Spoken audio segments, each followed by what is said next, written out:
안녕하세요, 김희정입니다. 오늘은 요즘에 두피 문신을 하시고 난 다음에 약간 옅어졌다든지 아니면 색감이 조금 처음에 했던 것보다는 많이 흐려졌다든지 뭐 이래서 이제 제 시술을 문의하시는 분들이 이제 스물스물 올라오고 계실 그런 시기입니다. 그래서 저희 샵에도 요즘에는 이제 제가 이거 다시 하려고 하는데요. 이제 하시면서 이제 문의 오시는 분들이 계시는데 상담을 하다 보면 가능하신 두피가 있고요, 불가능한 두피가 있어요. 그래서 그거를 지금 초보 원장님들께서 모르시고 내가 작업을 했다가 클레임이 걸릴 수 있는 가능성이 조금 있으신 분들이 생각보다 많으셔가지고 그거를 조금 이제 구분하실 수 있는 팁을 조금 드리자고자 말씀을 드릴게요. 자, 일단은 자, 시기가 되게 중요해요. 자, 첫 번째는 내가 이 두피 문신을 한 지 얼마나 됐느냐. 그게 가장 중요한데, 1년 이전에 하셨던 분들은 거의 재터치를 안 하시는 게 좋기는 해요. 왜냐면 우리 샵에서 하셨던 분 이외에 다른 샵에서 하셨던 분들이 과연 그 원장님이 쓰셨던 색소가 어떤 거였는지를 알 수가 없잖아요. 1년이 조금 지났어요. 그리고 대부분 재시술을 하시는 분들 보면 3년에서 5년 차 정도 돼요. 그래서 요즘에 물어오시는 분들 보면 뭐 2년 됐어요 하시는 분들이 가장 많기는 한데, 2년보다는 원래적으로 따지자면 뭐 한 3년에서, 예민하신 분들은 한 3년? 그리고 약간 좀 무디신 분들은 한 5년에서 7년 뭐 이 정도 돼야 이것도 재시술을 또 할까 말까 이렇게 또 고민을 하시는 분들이 계시는 편인데, 두피 상태를 딱 보잖아요. 그러면 이제 작업해보신 분들이니까 아실 거예요. 이 도트가 퍼져 있는 건지 아니면 처음에 찍었던 그런 크기하고 그렇게 크게 차이가 없는 그런 상태인지를 정도는 이제 원장님이 파악이 가능하시니까, 이제 그렇게 딱 봤을 때 이 처음에 도트 찍었던 그 핵포인트 점 있잖아요. 그 점이 선명하게 보이지 않아. 선명하게 보이지 않는다라고 하면 대부분 색소 자체가 약간 좀 산화철이 조금 들어있던 색소거든요. 그래서 그런 색소가 조금 들어있어. 근데 내가 쓰는 색소가 만약에 중금속이나 산화철이 조금 들어가 있는 색소잖아요. 그러면 얘는 뭐 개월수가 조금 지나고 난 다음에 퍼진다 이게 아니고 바로 퍼져요. 바로 퍼지기 때문에 그런 분들 같은 경우는 저희가 괜히 시술을 했다가 먼저 했던 분을 탓하는 게 아니고 어떻게 돼요? 지금 방금 받은 이 원장님한테 이제 또 태클을 거실 수도 있는 상황이라서 그런 분들은 조금 조심을 하는 게 낫지 않을까 싶어요. 그리고 또 하나 질문이 이제 어젠가 그렇게 이제 온 질문이 뭐였냐면, 그렇게 문의가 왔대요. 그래서 이제 방문을 하게끔 하고 이제 딱 봤더니 찍을 자리가 없더라는 거죠. 그러니까 도트와 도트가 너무 붙어 있어서 찍을 자리가 없는데 이건 어떻게 해야 돼요? 라고 말씀을 하시는데, 자, 전체적으로 밀도 보강을 한 거기 때문에 다시 재시술을 오시는 분들은 찍을 자리가 없는 게 맞기는 해요. 근데 원래 재터치라는 건 뭐냐면, 내가 도트를 하나 딱 찍어놨으면 그 도트에 또 다른 도트를 업어치는 거거든요. 업어서 이제 도트를 쳐줘야 되는 건데 그것조차가 없다. 그래서 핵포인트에 내가 찍었던 자리가 만약에 없다, 이렇게 되면 하기가 굉장히 힘들죠. 그리고 색감이, 채도가 너무 짙어 있는 분들 있죠. 채도가 너무 짙어 있는 분들도 저희가 하기가 굉장히 어려워요. 왜냐면 산화철과 중금속이 채소로, 그러니까 거의 없다시피 하는 색소 같은 경우는 딥블랙 라인이 아니기 때문에 굉장히 짙은 그 도트의 색감을 표현하기는 어렵거든요. 그래서 약간 묻혀버릴 수가 있다라는 거죠. 기존에 있던 그 두피 문신 자리에다가 내가 쓰는 약간 맑은 블랙을 터치를 했었을 때 내가 방금 찍은 도트가 안 보이는 그런 현상이 또 일어날 수 있어요. 그래서 자, 하지 말아야 되는 분 어떤 게 있을까요? 많은 퍼짐이 있는 분, 색의 채도가 너무 짙으신 분, 좀 얘기하기가 좀 그렇기는 한데 정말 엉망진창이신 분이 있어요. 그러면 저는 제 제자한테 뭐라고 하냐면, 서프게 건들지 마라 그냥 이러거든요. 그냥 안 건드리는 게 상책인 것 같아요.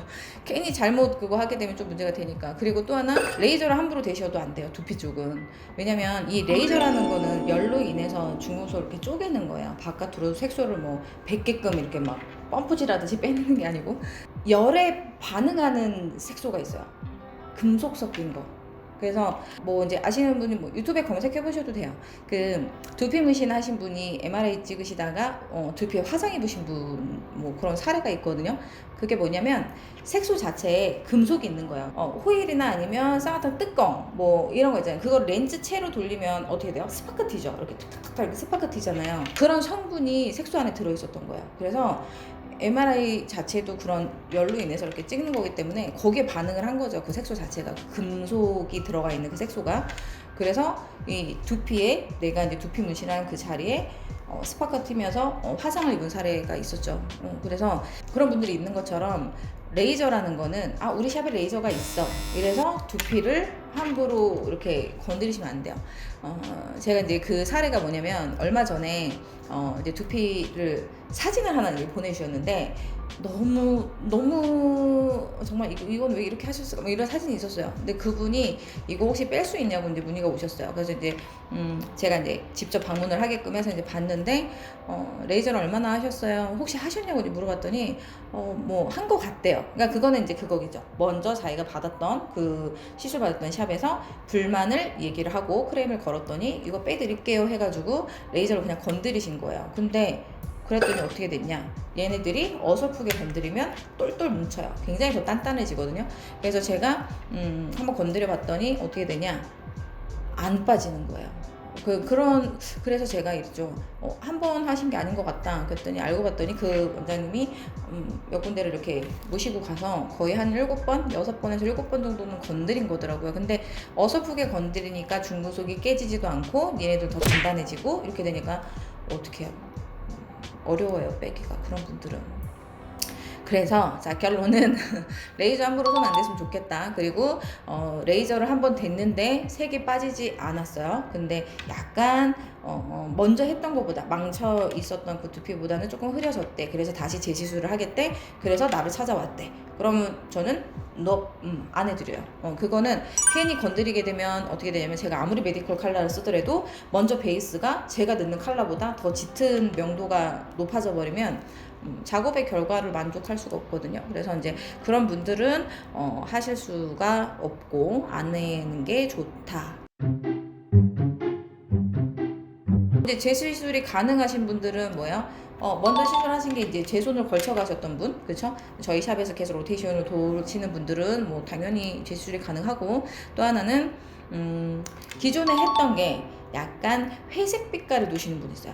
푸른색 말고 그 다음에 검은색인 듯 파란색인 듯 회색인 듯 뭐 이런 오묘한 색깔 말고 약간 옅은 회색, 잿빛 색깔 나는 그런 컬러의 두피를 가지고 있으신 분들은 기존에 했던 색소가 그나마 괜찮은 거예요. 그래서 그 색소로 하시고 난 다음에 다시 재터치를 하고 싶다고 하시는 분들은 채도가 낮아져서 오신 거기 때문에 그거는 충분히 하셔도 된다.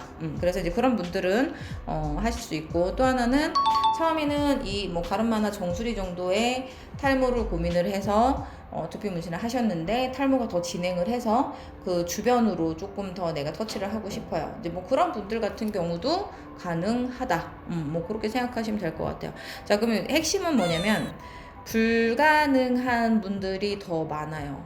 이제 재시술을 할 수 있는 분들보다 불가능한 분들이 더 많으니까 그거를 조금 체크 포인트를 가지고 하셨으면 좋겠다. 무조건 레이저 빼고 오세요. 이건 아닌 것 같고요. 그리고 같은 현업에 있으신 원장님들이 거기 샵 저 알아요. 거기 샵 저 알아요. 그러면서 서로 헌담하는 그런 것도 안 했으면 좋겠다. 제가 요즘에 최근에 이제 뭐 사건들이 있었는데 듣고 보니까 어쨌든 다 같은 업종이시잖아요. 근데 이제 그러신 분들이 꽤 계시더라고요. 그래서 서로 이제 안 좋은 소리 하게 되면 나중에 그 안 좋은 소리가 본인도 들을 수 있다라는 거를 좀 알아주셨으면 좋겠고.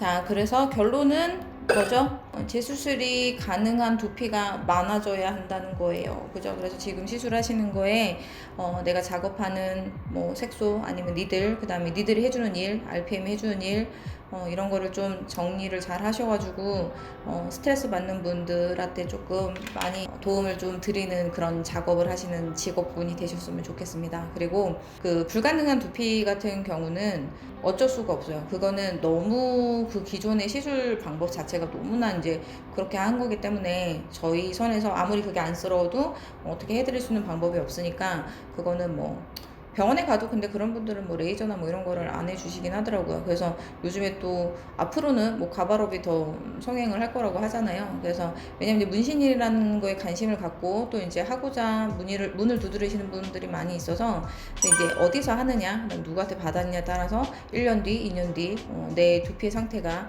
많이 틀려질 수 있겠죠. 그래서 근데 그거는 하기 전에는 그거를 이제 뭐 맞다 아니다를 선별할 수는 없는 거니까 어쩔 수 없이 복불복인 것 같습니다. 아무튼 그렇게 하고 그다음에 또 이제 질문들을 원장님들이 많이 이렇게 주시는데 구독하시고 그다음에 이제 질문을 댓글에다가 이제 뭐 남겨주시는 분들도 있고 그다음에 이제 저한테 이제 개인 채팅을 하시는 분들도 많이 계시는데 어떤 질문이든 전 다 받아요. 그래서 이런 질문 해도 될까요? 서두에 그건 안 까셔도 돼요. 다음번에는 두피 문신을 해도 되는 부위 그다음에 절대 건드리지면 안 되는 부위 그거는 제가 다음 영상에 업로드를 해드릴 테니까 구독, 좋아요, 알람 설정 잊지 마시고 꼭 해주세요. 감사합니다.